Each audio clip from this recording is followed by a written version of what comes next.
يا رسول الله بأمي وأبي فديتك سيدي صلاة وسلام عليك يا نبي حبيبي يا محمد.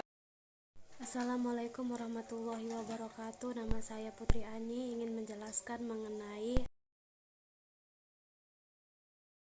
motivasi berpikir kreatif dan transfer belajar. Yang pertama adalah motivasi. Motivasi adalah dorongan yang diberikan kepada orang lain agar seorang melakukan sesuatu yang lebih baik dalam hal bekerja ataupun belajar dan hal-hal positif lainnya.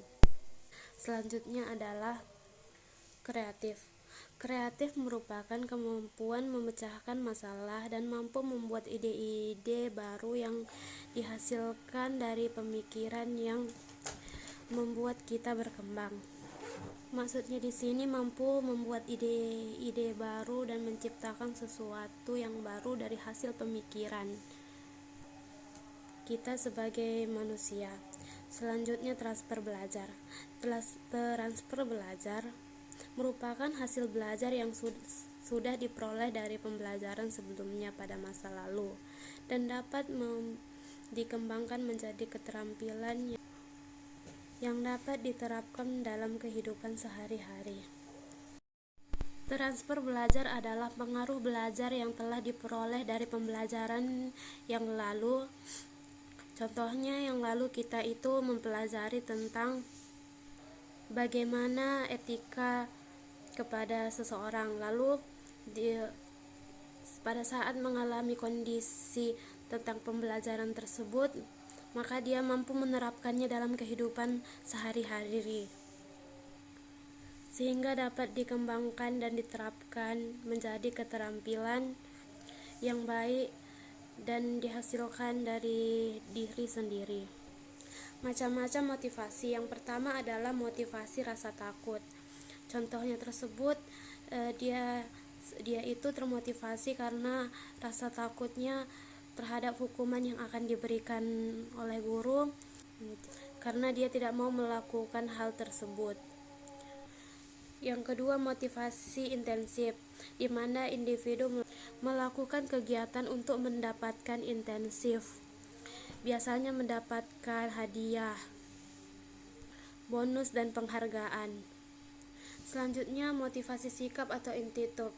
Biasanya di sini adalah motivasi yang timbul karena adanya ketertarikan kepada seseorang, ataupun bisa juga karena ketidaktertarikan kepada seseorang. Ketertarikan kepada seseorang, misalnya ada siswa tersebut termotivasi terhadap orang lain yang mampu menciptakan sesuatu, maka dia termotivasi lalu mencobanya dan akhirnya berguna. Dan ketidaksukaan tersebut, contohnya adanya hinaan yang diberikan kepadanya sehingga membuat dia termotivasi untuk melakukan hal yang lebih baik. Selanjutnya, macam-macam kreatif. Yang pertama adalah menciptakan. Menciptakan di sini adalah mampu menciptakan sesuatu yang baru, yang belum pernah ada sebelumnya, atau juga bisa dengan yang sudah ada lalu dikembangkan menjadi yang lebih sempurna. Selanjutnya, modifikasi. Modifikasi adalah merubah yang tidak menarik menjadi menarik, tanpa menghilangkan keaslian kegunaan barang tersebut. Selanjutnya, kolaborasi adalah kerjasama untuk membuat sesuatu. Dengan adanya kerjasama untuk membuat sesuatu, maka sesuatu itu kemungkinan akan lebih mudah dikerjakan dan hasilnya juga lebih baik. Selanjutnya, macam-macam transfer belajar. Yang pertama, transfer positif adalah yang terjadi di dalam diri seorang siswa apabila guru tersebut membantunya dalam situasi tertentu yang memudahkan siswa tersebut untuk belajar. Selanjutnya, transfer negatif. Apabila siswa berada dalam situasi tertentu dalam belajar yang dapat merusak keterampilan belajar tersebut. Contohnya di sini, siswa ini melakukan sesuatu transfer belajar itu ke arah yang lebih negatif daripada yang sudah diajarkan sebelumnya. Selanjutnya, transfer vertikal. Apabila pembelajaran yang dipelajari membantu siswa untuk mempelajari lebih banyak pengetahuan-pengetahuan yang lain dan memudahkan mendapatkan pengetahuan-pengetahuan yang baru tersebut. Faktor yang mempengaruhi motivasi yaitu keinginan hidup lebih baik, memperoleh penghargaan atau memperoleh kekuasaan. Selanjutnya, faktor yang mempengaruhi kreatif itu sikap terbuka, sikap bebas, serta sikap percaya diri yang dimiliki oleh seseorang. Anak berkebutuhan khusus adalah anak yang memiliki karakteristik khusus tertentu dan berbeda dengan anak pada umumnya. Anak tersebut cenderung menunjukkan pada ketidakmampuan mental, fisik, emosi, dan non-fisik. Jadi anak ABK merupakan anak yang tergolong cacat dan berbeda dari anak pada umumnya. Biasanya kemampuan mental, fisik, emosi, non-fisik yang tidak baik. Contoh-contoh anak yang berkebutuhan khusus yaitu tunanetra, yaitu adanya gangguan dengan penglihatannya atau kebutaan total. Hal tersebut bisa membuat mereka kesulitan untuk belajar. Selanjutnya, tunarunggu adalah gangguan pendengaran sehingga membuatnya kesulitan belajar. Yang ketiga, tunagrahita adalah anak yang memiliki fungsi intelektual yang berbeda dengan anak-anak pada umumnya dan dengan ketidakmampuan adaptasi dan perilakunya. Tunaglaksa adalah anak yang berkebutuhan khusus yang memiliki gangguan gerak akibat kelumpuhan, kelainan bentuk dan fungsi tubuh atau kelainan anggota gerak. Tunalaras adalah anak yang memiliki kelainan dalam masalah mengendalikan emosi dan kontrol sosial, bahkan melakukan perilaku penyimpangan, gangguan pemusatan atau perhatian, dan hiperaktivitas. Maksudnya di sini anak tersebut mengalami gangguan pengendalian diri, sulit fokus atau memperhatikan, perilaku hiperaktif dan impulsif. Autisme adalah anak kelainan perkembangan saraf yang menyebabkan gangguan perilaku atau sosial. Gangguan ini bisa membuat anak-anak seolah hidup dalam dunianya sendiri. Gangguan ganda adalah kondisi anak yang memiliki 2 atau lebih gangguan yang mempengaruhi perkembangan. Lamban belajar. Anak yang lamban belajar memiliki potensi intelektual sedikit di bawah rata-rata tapi belum termasuk gangguan mental. Kesulitan belajar khusus. Dalam kesulitan belajar khusus, anak mengalami hambatan atau penyimpangan proses psikologis dasar seperti berpikir, menulis, membaca, mengeja, dan berhitung. Gangguan komunikasi. Anak mengalami hambatan pada perkembangan bahasa, suara, irama, dan kelancaran berkomunikasi.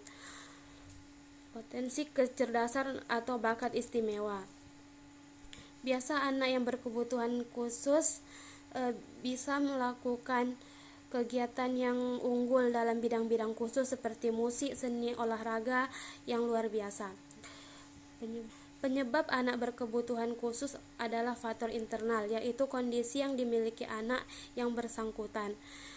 Faktor eksternal, yaitu faktor dari luar dari anak yang membuatnya mengalami hambatan perkembangan dan belajar, misalnya kekerasan dalam rumah tangga atau trauma. Faktor kombinasi, yaitu faktor gabungan faktor internal dan eksternal yang menyebabkan terjadinya kebutuhan khusus pada anak.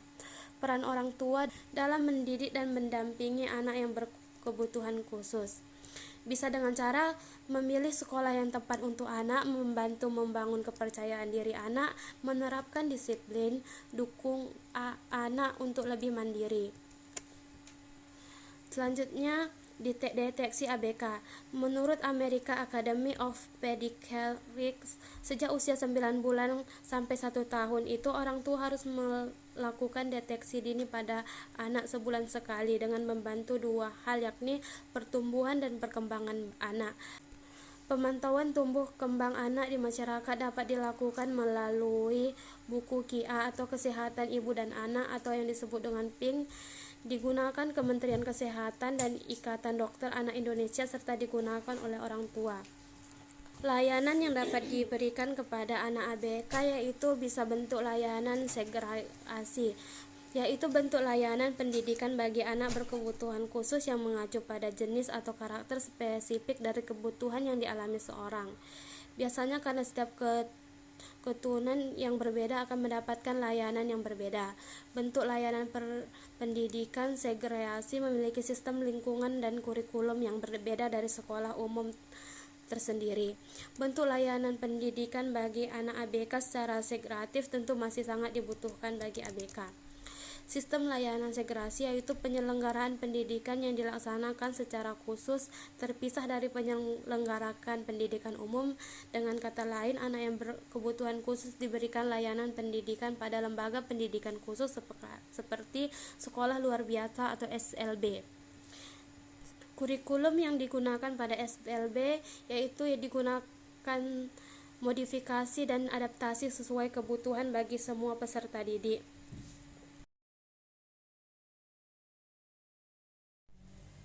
Kesulitan belajar. Kesulitan belajar adalah kondisi siswa yang tidak berhasil mencapai taraf kualifikasi hasil belajar tertentu yang dinyatakan dalam tujuan pembelajaran khusus untuk ukuran tingkat kapasitas atau kemampuan dalam program pembelajaran atau perkembangan. Yang menjadi penyebab kesulitan belajar ada dua, yaitu faktor eksternal dan faktor internal. Faktor internal yaitu seperti jasmania dan psikologis. Yang eksternal yang menjadi penyebab seorang mengalami kesulitan belajar antara lain yaitu faktor keluarga, faktor sekolah, dan faktor masyarakat. Teknik yang dapat digunakan untuk mengatasi kesulitan belajar antara lain meneliti nilai ujian yang tercantum dalam rekod akademik, menganalisis hasil ujian yang telah dilakukan, observasi pada saat siswa dalam proses belajar mengajar, melaksanakan sosiometri untuk melihat hubungan sosial psikologis terhadap para siswa, menetapkan status siswa, dan cara untuk mengungkap adanya kesulitan belajar dari para siswa bisa dengan penggunaan observasi, metode wawancara, menggunakan hasil belajar, tes diagnostik, dan penggunaan bakat dan mengungkapkan sifat.